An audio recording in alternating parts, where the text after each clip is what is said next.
आपण बाजारात किंवा दुकानात जातो. तिथे भरपूर खेळणी आणि खाऊ असतो. पण एखादी वस्तू हवी असेल तर त्यासाठी पैसे कसे द्यायचे हा प्रश्न पडतो ना. नमस्कार विद्यार्थी मित्रांनो.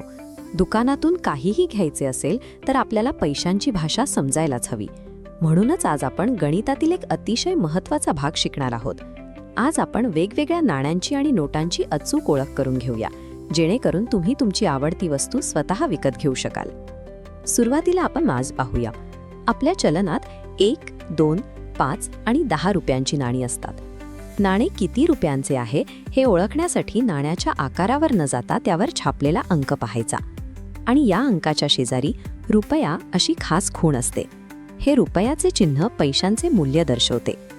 आता कागदी नोटांकडे पाहूया. 10 रुपयांपासून ते थेट 2000 रुपयांपर्यंतच्या नोटा आपल्याकडे असतात. इथेही तोच नियम लागू होतो. नोटेवर जो मोठा अंक छापलेला असतो तीच कॅबपेची किंमत असते.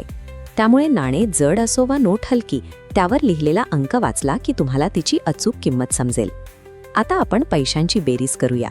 समजा तुमच्याकडे 1 रुपयाचे एक नाणे आहे आणि दुसरे 1 रुपयाचे नाणे आहे. 1 आणि 1 मिळून झाले बरोबर 2 रुपये. आता थोडे वेगळे गणित पाहू. 100 रुपयांची नोट आणि 1 रुपयाचे नाणे एकत्र केले तर किती होतील? 100 अधिक 1 म्हणजे 101 रुपये. आणि 100 अधिक 100 होतात 200 रुपये. तसेच 50, 20 आणि 10 यांची बेरीज होते 80 रुपये. पैशांची बेरीज करणे म्हणजे शाळेत शिकलेल्या बेरजेच्या नियमांचाच वापर करणे. पैसे कसेही दिसत असले तरी गणिताचे नियम तेच राहतात. समजा तुम्ही दुकानातून 50 रुपयांचा चेंडू घेतलात आणि दुकानदाराला 100 रुपयांची नोट दिलीत. इथे आपल्याला वजाबाकी करावी लागते. 100 मधून 50 रुपये वजा केले तर 50 उरतात. दुकानदार तुम्हाला हे उरलेले 50 रुपये परत देईल. वस्तूच्या किमतीपेक्षा मोठी नोट दिली तरी वस्तूची किंमत वजा करून उरलेले पैसे तुम्हाला नेहमी परत मिळतात.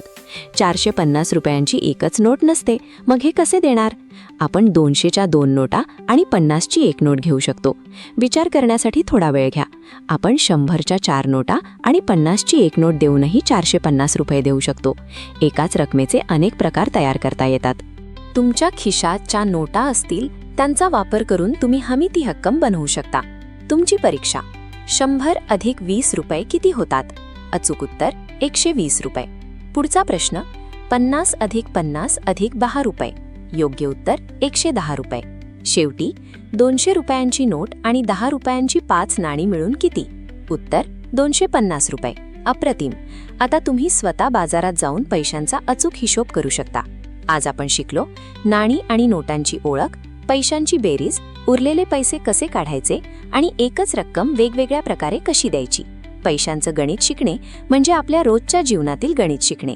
नाणी मोजा, नोटा ओळखा, हिशोब करा आणि गणितात हुशार बना.